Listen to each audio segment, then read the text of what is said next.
Ya, kali ini saya akan bahas tentang apa ya?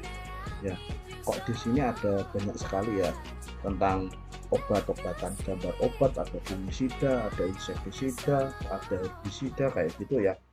Yuk, kita lanjut aja. Sebelum itu, klik tombol subscribe dan bunyikan loncengnya agar tidak ketinggalan informasi-informasi seputar pertanian, ya khususnya padi, ya. Karena subscribe itu gratis, oke? Ya. Kok di sini ada tulisannya saraf, sistemik, lambung, kontak, pernafasan. Apakah ada yang tahu? Oke, lanjut aja. Yaitu kita akan menerangkan, saya sendiri akan menerangkan mekanisme kerja pestisida pertanian. Ya. Biasanya yang kita gunakan pestisida itu, yang kita gunakan sehari-hari, itu kan ada tulisannya racun saraf, racun sistemik, racun kontak lambung, racun kontak lambung pernafasan. Ya, kayak gitu. Itu apa saja sih mau kayak gitu? Pengertiannya itu apa? Ayo kita lanjut. Nah, mekanisme kerja tadi lihat di sini sistemik, terus ada kontak, lambung, pernafasan, serta syaraf. Saraf ya. Ini yang biasa digunakan oleh petani, petani padi ya khususnya. Biasanya kan kayak gitu ya. Kita lihat yang sistemik. Ah, oke. Racun sistemik. Racun sistemik bisa ditemukan pada jenis pestisida ya, seperti fungisida, insektisida, dan juga herbisida. Nah, ia akan langsung bekerja saat sudah disemprotkan dan terserap ke dalam jaringan tanaman melalui akar atau daun. Nantinya, hama seperti jamur dan juga bakteri yang ada di dalam jaringan tanaman akan terkena dampak dari racun sistemik. Berarti, kalau kita penyepraian itu racun sistemik, walaupun nggak kena hewan, maksudnya nggak kena hamanya, ya, itu bisa aman kayak gitu. Maksudnya itu langsung nanti diserap kayak biasanya kan kayak penyerap kan kayak ulat, terus wereng kayak gitu.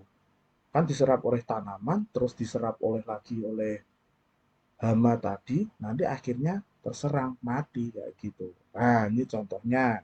Saya contohnya apa, Bang? Sistem misalnya insektisida berbahan aktif dimehipo, ya Kak, dimehipo, fipronil, asefat dan lain-lain. Terus fungisida sistemik, carbenzim, difeconazole, terus dan lain-lain banyak sekali ya kan. Golongan azol itu.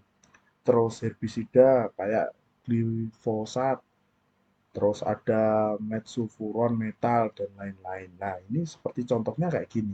Ini bisa dilihat ini dari Eliplus ya Dupont, terus Spontan sendiri di Mexico. Nativo ini bahan aktifnya katanya tebuconazole ya, sistemik dia. Nah, gitu. Oke, lanjut lagi ke pestisida kontak, racun kontak. Nah, ini. Nah, racun kontak sendiri apa, Bang? Nah, ini bisa dilihat. Nah, racun ini akan bekerja dengan baik jika terkena atau kontak langsung. Berarti saat pengaplikasian langsung kena apa? Hamanya, harus kena hamanya. Kayak gitu. Nah, dengan OPT yaitu organisme pengganggu tumbuhan secara sasarannya ya, sasar langsung terkena langsung harusnya. Nah, ini racun pada pestisida tersebut akan masuk ke jaringan tubuh organisme target. Selanjutnya akan terjadi gangguan fungsi fisiologis organisme target yang berakibat pada kematian. Yang termasuk pestisida racun kota umumnya adalah insektisida ada, fungisida ada, herbisida ada. Ya kayak gitu ya. Nah, ini untuk jenis insektisida penggunaan racun kontak sangat efektif untuk pengendalian serangga yang menetap ya, dan tidak tersembunyi. Kalau ulat ulat biasa ya makan daun, maksudnya bukan belum gulung, itu aman. Kalau ulat dalam pegerek itu kurang bisa kutu daun, terus semut kayak gitu ya. Belalang kayak gitu kan nggak bersembunyi dia ya. Ya, contoh insektisidanya apa, Bang? Nah, ini kalau kontak insektisidanya golongan pitroid. Nah, di sini host dan BPMC ya. Ini bisa dilihat Sidabas ini sebagai contoh aja ya. Nah, ini salah satu contoh. Terus untuk fungisidanya apa Bang? Ini saya pakai fungisida coba ini bahan aktifnya mancozeb kelihatannya ini. Ini Ditan M45 fungisida ya kan. Terus untuk herbisidanya apa Bang?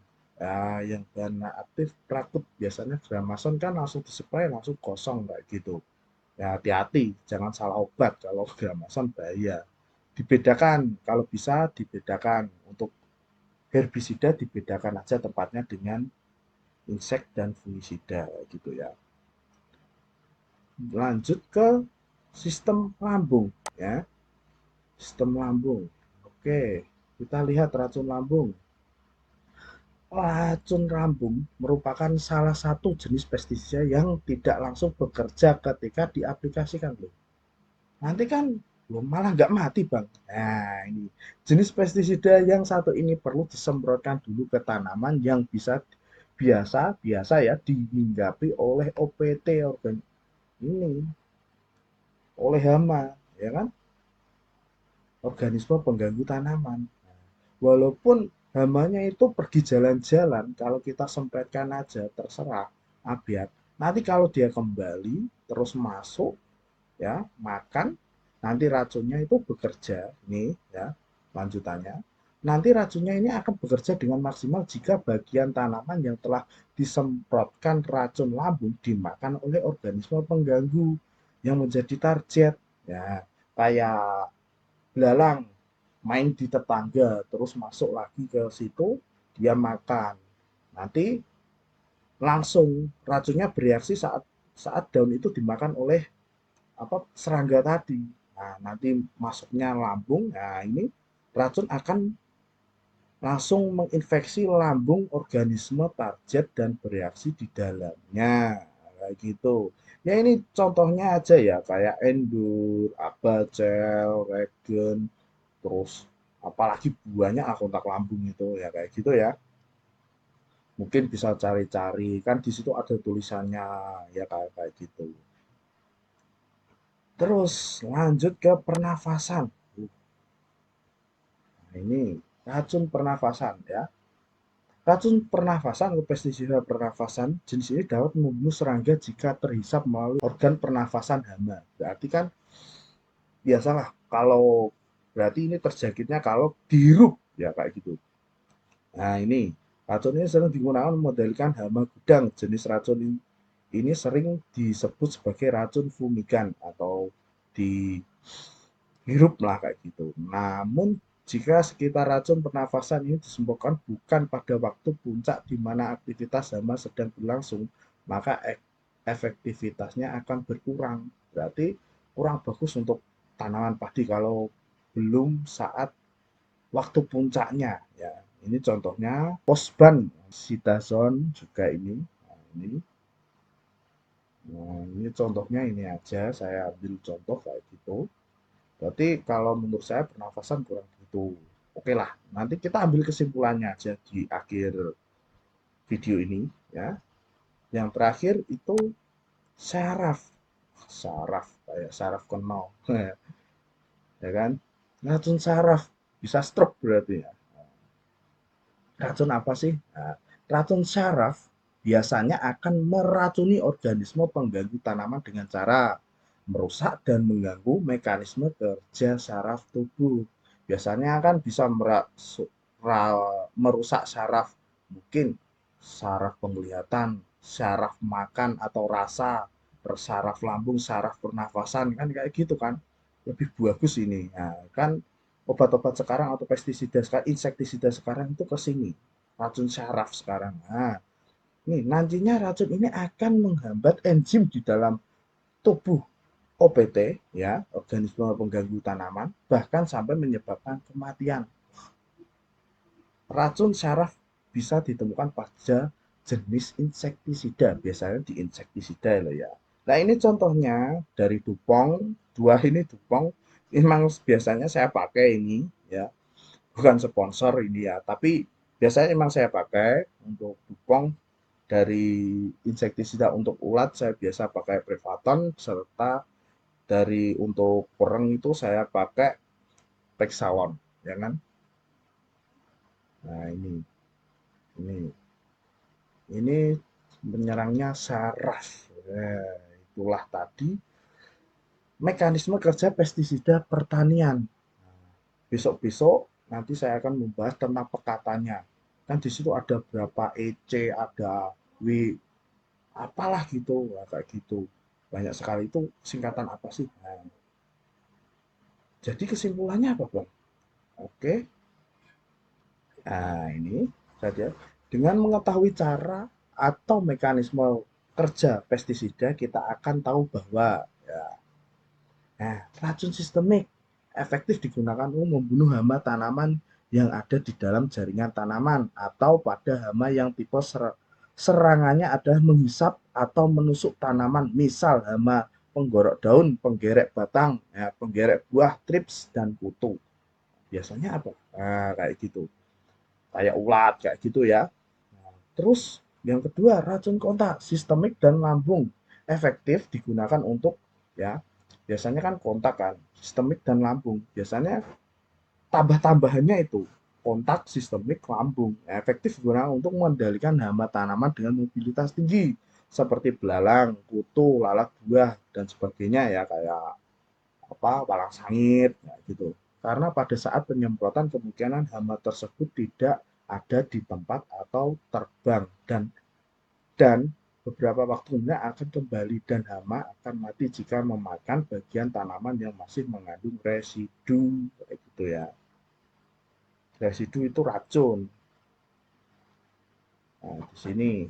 Nah, ini kan racun kontak sistemik dan lambung. Biasanya rata-rata itu kalau racun kontak pasti ditambahi dengan sistemik lambung kayak gitu. Kayak obat-obat sekarang kan kayak gitu kayak spontan kayak gitu ya. Terus Abacel itu kan kayak gitu semua sekarang. Kontak lambung rata-rata kontak lambung semua. Terus racun pernafasan aktif digunakan mengendalikan hama mobilitas tinggi kan. Karena walaupun tidak kena secara langsung, hama akan mati jika menghirup partikel mikropestisida. Berarti itu partikelnya ya kan. Kalau masih masih ada sisa-sisanya kan nanti dihirup mati. Kalau udah hilang ya kurang efektif kayak gitu. Terus racun syaraf ini yang terbaru kan. Racun syaraf efektif untuk ya digunakan untuk membunuh ya hama tanaman yang ada di dalam jaringan tanaman ataupun hama yang tipe serangannya menghisap atau menusuk sama dengan sistemik kontak lambung kayak gitu ya hampir sama kontak lambung itu hampir sama ya bekerja dengan menghalangi rangsangan. Nah di sini nah, ini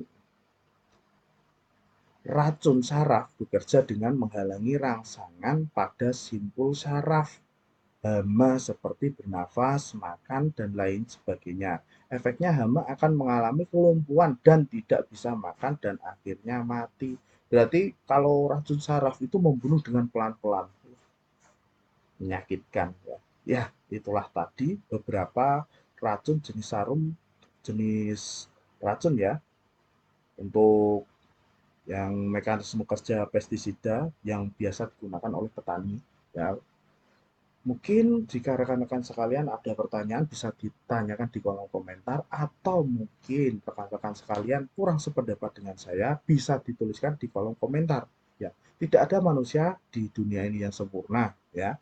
Bisa tambah-tambah kita sharing-sharing lah kayak gitu ya. Ya inilah tadi saya memaparkan atau memberikan informasi tentang mekanisme kerja pestisida pertanian. Jika ada salah kata, saya mohon maaf. Akhir kata, ya, waalaikumsalam warahmatullahi wabarakatuh. Ya, saya doakan, tidak lupa saya doakan semoga rekan-rekan sekalian diberikan kesehatan selalu dan dijauhkan dari mara bahaya serta panennya melimpah ruah ya. Salam hebat, salam pemuda petani Indonesia hebat, maju terus petani Indonesia.